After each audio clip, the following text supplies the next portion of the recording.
listening to Not So Live from Asteroid G. I'm Mike Finkelstein. With me in the booth this week is our friend of the show, Mike Luffy over here. Hi. Hey! So, full disclosure, a couple weeks ago, we attempted to record a Marvel podcast to discuss where Marvel was at that point with the failure of Ant-Man and other things that were going on with them. And then my computer ate it. So that podcast, gone. I want you to know, it was probably one of the best ones we've done. It was hilarious. I thought we had some really salient points, but you guys don't get to hear those. So instead, we're going to do it again, but Marvel has moved into a slightly different position at this point from where they were even a couple weeks ago. And there's, I think, reasons that are worthy of discussing this.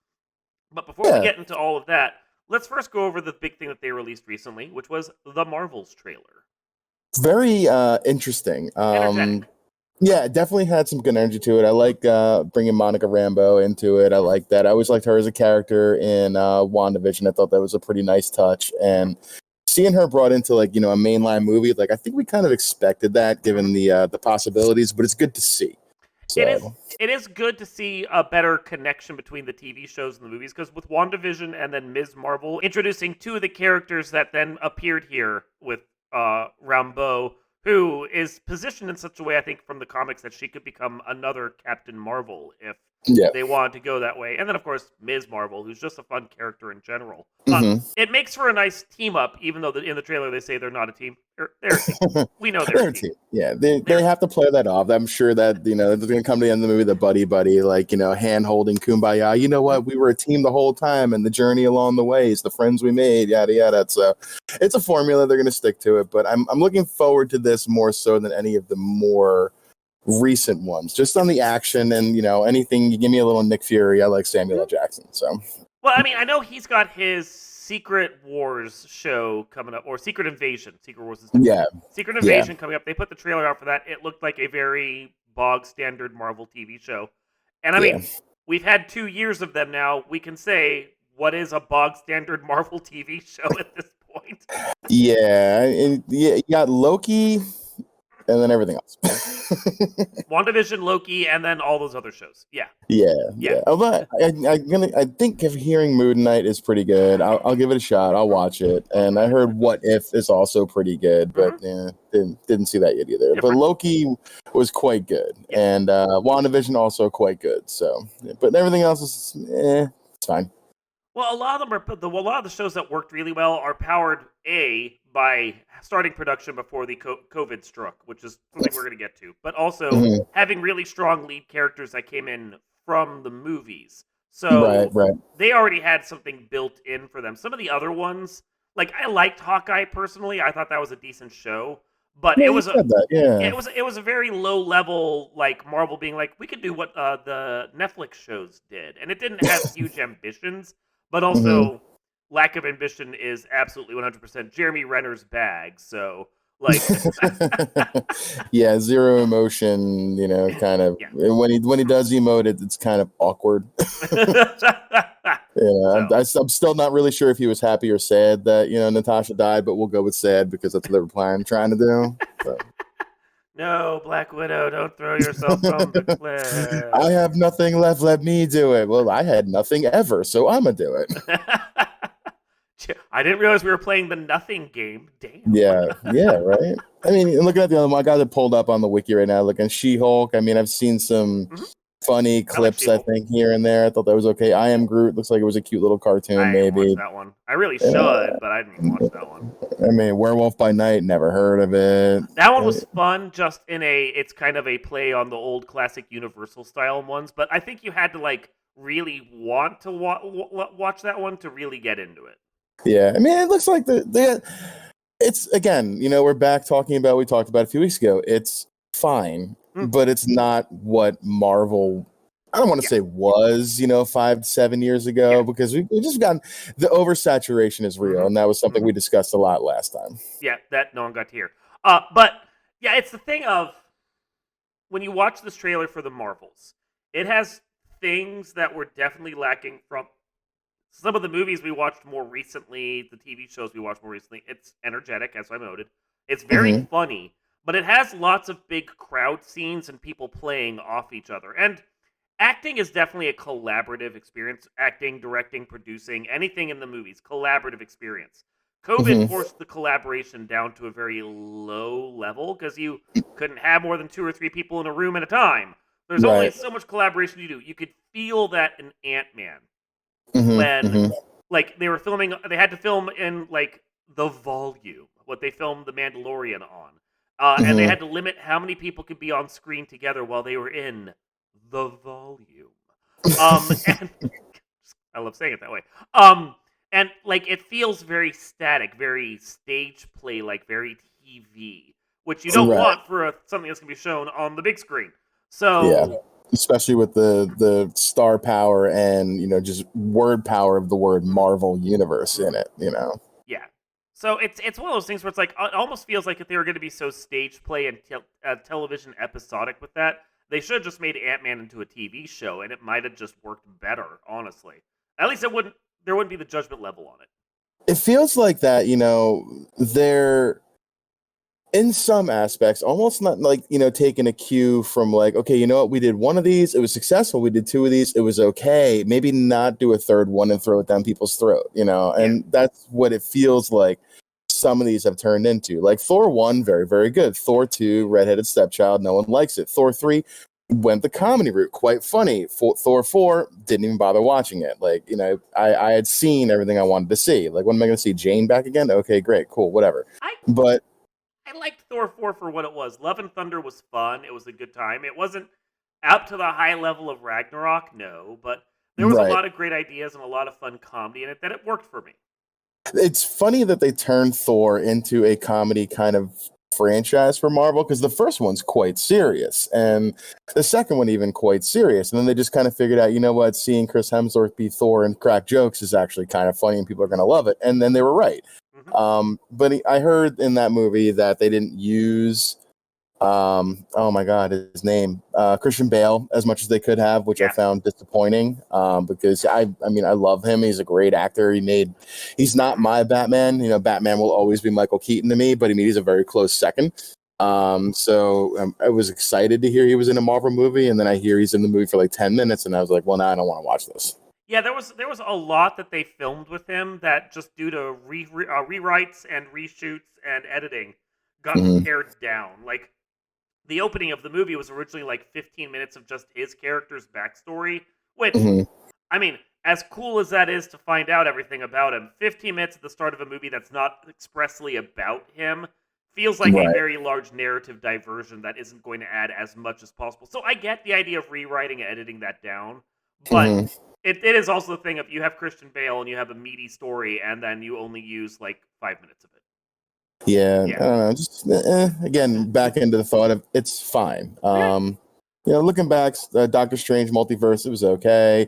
Spider-Man: No Way Home was Oh, fantastic, yeah, no. but I mean, I Absolutely. think you hit like a real home run here with oh man, his name Tom Hiddleston Yes. as Batman. Batman, my God, as Spider-Man. He just really encompasses the Tom character Holland. very well. Tom Hiddleston's Holland, Loki. thank you, Loki, thank you. Like, too many Toms. I I feel that always way felt about the like. Chris's. Right. I always look back at it like, with the franchise of Spider-Man, that Tobey Maguire was a really good Peter Parker Hmm. character, and that Andrew Garfield I thought played a good Spider-Man Hmm. character. And I feel like Tom Holland really just encompasses the best of both Hmm. and can pull off that Peter Parker geeky nerd, but also kind of, like cool at the same time, and then just does a really nice job as Spider-Man. Hmm. So very quality stuff. Shang-Chi, pretty good. Black Widow, Yeah. again, fine. Yeah, there's a lot of fine, and that's the problem is that when you have a high bar set by the very first movie in the franchise, Iron Man, Right. and so many movies being able to like match that high bar, you can't just Hmm. release things that are fine, especially not in theaters. It's one thing when it's in TV and you're just trying to keep the franchise going while COVID's going on, but when your big marquee characters are getting put into average movies like Ant Hmm. Man or Black Widow, that's a problem. Now, that's the benefit of this trailer is now that we're post pandemic, which however much you want to say we are about that, they're at Hmm. least able to do bigger productions now. So, like, Yeah, the Marvels, there's a whole Bollywood sequence, it looks like, that's in there. And you're like, you couldn't have done that a couple of years ago. yeah. So, And the CGI on it would have been poor at yeah. best. So So, you can't pull off that and not have actual actors doing it and mhm. not have it look terrible. So So it does look like they're trying to find their feet again. mhm. It raises the point that, along with Ant-Man, probably should have been a TV show. It also should not have been the start of Phase 5. Right, right. No, because like by making it the mile marker, saying this is the start, that sets a bad precedent. They should be like, this is just a movie before Phase 5 gets going. That's a different message you're sending, and Marvel can only really rely on their messaging right now while they rebuild their brand. Now, Mhm. I'm not one of those YouTube people that's going to say, "Oh my God, superhero movies are dying," because I'm sorry, Spider-Man got over $1 billion a year ago. Like, Yeah, they're they're not definitely dying. not dying. No, No. they just need the right material. People aren't just going to show up for anything right now, and that's not necessarily the fault of Marvel and oversaturation, although maybe a little. But Mhm. that's the fault of COVID, showing people, hey, you can survive in your home and watch a lot of shit at home. That's Mhm. just as nice as if you're in the theater. Yeah, So, and I mean, honestly, I mean, call a spade a spade. Going to a theater is no cheap thing anymore. Like, mhm, that used to be like if you were going on a date in high school, like that was like your first date, dinner mhm. in a movie. You spent maybe $100. You're going to spend $100 at the movie alone now. Yeah, no. With Yeah, popcorn and tickets and 3D and the reclining seats and yeah, it's $30-$40 for 2 tickets now, and you're going to spend another $40 to $50 on refreshments. So yep, 2 sodas is like $18. It's yeah. insane. Yeah, I saw the local theater we have, they do their tickets and concessions all at the same register. So Hmm. you just buy it all at once. And a guy with like his wife and 3 kids, he walked away with a tab of over 120. And I'm sitting there going, for Yeah. the movies. Yeah, and like Yeah. that's what you would do, like taking like family to like a baseball game or like a sporting event. You expect to spend that money on like beer and whatnot. Like you can Hmm. get a beer and a cocktail at my theater by me here, sure, but I'm not going to spend that. So I'm spending $18 for a drink at the movies. Like no, Yeah. it's crazy. Yeah. Well, and I mean, to that point, with a baseball game, you're getting something you can't get in the same experience at home. Watching baseball or football or something on the screen is completely different from watching it live. So, along with Yeah. the money you're spending on that for the price that you're spending for your cheap seats and your hot dog and your beer and all that, Hmm. you're getting an experience there. Yeah. Like, Yep. out there with the players, getting to see everything, be in a crowd, be around people that you can't get on the TV. But, like, you're spending $120 to go to the movie theater when in a couple weeks you can be at home, watch on your big screen TV, make your own hot dogs, and save yourself $100. Yeah. Yeah. Yeah. You pay $6.99 to get it off Amazon and call it a night. Yep. Yeah. I mean, even if you buy the Blu-ray for like 20 or $30, you're still coming out ahead $70. Oh yeah, and Yeah. and that's fine because then you're still contributing. If Hmm. you want to look at it that way, you're contributing back to the franchise and Hmm. the people the actors and the people that put their money in. But more importantly, like the key grips and the best boys and the boomstick holders, the people that were part of this movie that you got to pay their salary too. So like Yep. I get it, I Hmm. understand. That doesn't mean I want to pay it. Yeah. No, I don't want to pay it when it's like $100. Yeah, I'll go and I'll front the $10-$15 for a ticket for a movie I really want to see. sure, Really want, like, Guardians this weekend, D and yeah, D a couple weekends ago, which you went and saw. You saw Mario, which I haven't seen yeah. yet, but there's one of those. But there's other Ooh, movies that have come out that I'm like that are already coming out on Blu-ray. That I'm like, I'm glad I waited for Blu-ray. Cocaine yeah. Bear is hilarious. It is a fucking funny movie.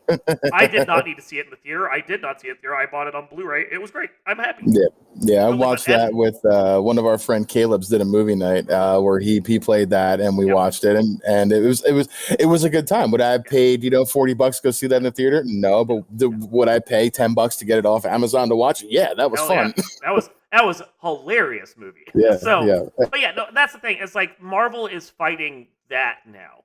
And you can see it in action because people saw the trailers for Ant-Man 3 and were looking at going, I don't know it's going to be any better on the movie theater than it's going to be at my house. So they decided yeah, to hold off on it. yeah. Um, And with the way Disney Plus is, you're gonna get that in Yep. a much more timely fashion to your home, to your streaming service than you would waiting for it to come on like an HBO Mm-hmm. or on, basic cable television like a Mm-hmm. TNT, TBS, what have you. And not to get super off topic, but for Yeah. time capsule purposes here, Mario movie has now eclipsed $1 billion, Yep. 1.022 billion. Last time we talked about this, it was just a shade under 500 million. So look at Mm-hmm. that. It's already doing quite well, even still. So I think there are movies that Marvel's going to release in this next year that are going to do just fine, and it's not the death of superheroes. I mean, Guardians has a built-in fan base. You and I are Yeah, both already planning on watching it, and that's despite, in my opinion, the trailers being only middling at best. They aren't, fair, yeah, fair at best, right? yeah, fair at best. But it doesn't need to have a fantastic trailer because all it has to do is play some pop music and remind you that the characters are going to be there, and most people are going to show up because Yeah. it's the Guardians. Yeah, people Uh, are going to show up to see Groot. They're going to show up to see Drax be Drax, and to see Star Lord be Star Lord. And is he going to get Gamora back? Like, there's a pretty good story there. And mhm, Nebula was always one of my more favorite characters, and yep, now she's like part of the main group. I'm happy So about that. Great. Yeah. exactly, and even Mantis has her moments of being quite funny. Well, and the better trailer for this movie was frankly the holiday special they put out for those that cared, because the little mhm. Christmas special with them just being goofballs showed that this part of the franchise has the right energy. It still understands what it needs to be. Yeah, Yeah. looking ahead right now, we got Captain America: New World Order coming next year. The movie that I'm excited about, and I think you are too, is Blade for sure. Looking Blade! forward to that, and Yes! and I mean Deadpool. I mean Deadpool Mhm. now officially part of the Marvel, and I it is going to be a rated R movie. I'm So I'm let's curious go, about that because let's go. the way that Deadpool is set up and like the few rumors I've heard about it without anyone saying anything about where, because everyone's like, oh, it's gonna be part of the Marvel Cinematic Universe, but I'm sitting there going, but is it?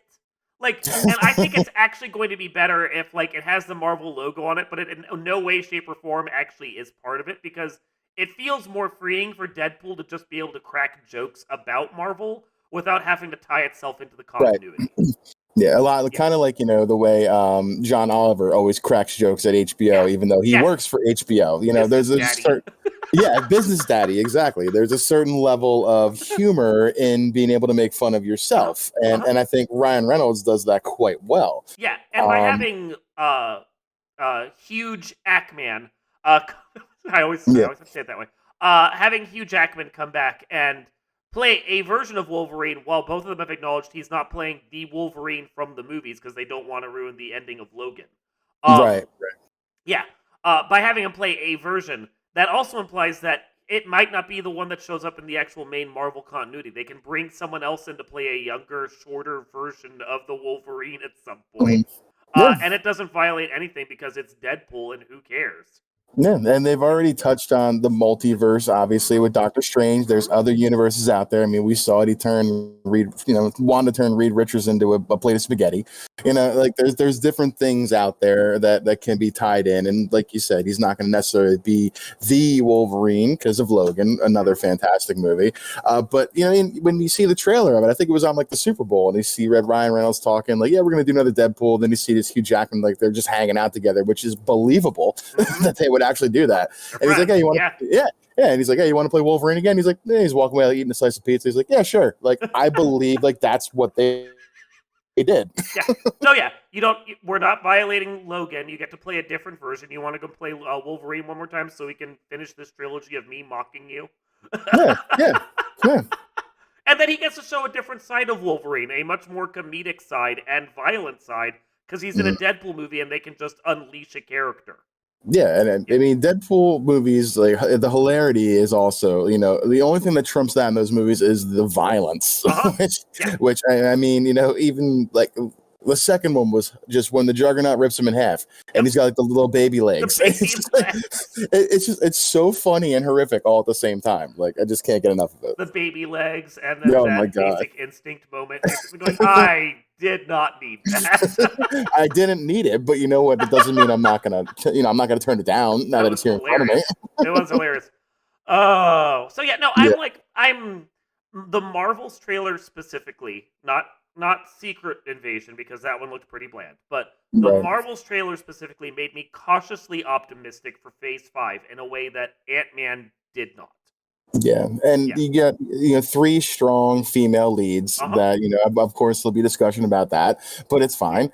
I mean, Miss Captain Marvel was for what say what you want about it, was a pretty solid movie. Monica Rambeau coming back, there's a relationship there that they're going to build on, great, Mhm. and and Khan from the show was Mhm. also quite good. Mhm. So you got three people here that will, like you said, maybe be a team, but then they're going Play to well say off they're each not. other. But Yeah. yeah, they're going to play very well off each other. Mhm. And I mean, if you want to touch upon the fact that it's three female leads, I did note that it also looks like a female villain.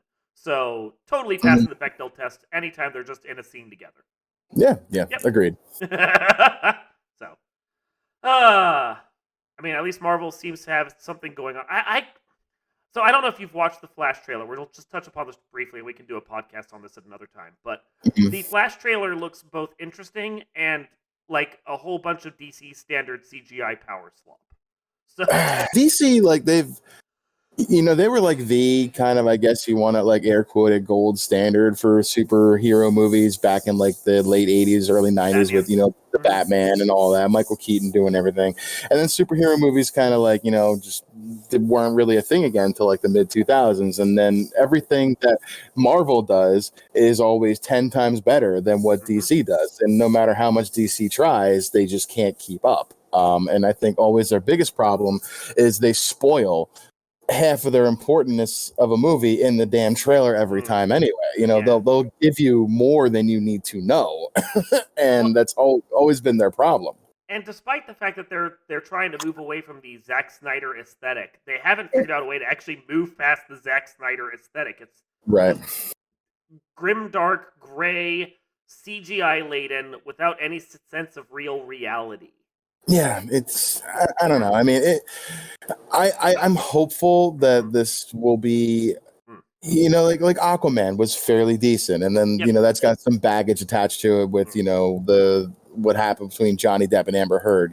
Sure, but that Yeah. was okay as a DC movie went. That was pretty good. Mhm. Enjoyable. This the Snyder cut of Justice League. If you have to tack on an hour and 15 minutes to a movie that's already almost 3 hours long to make it better.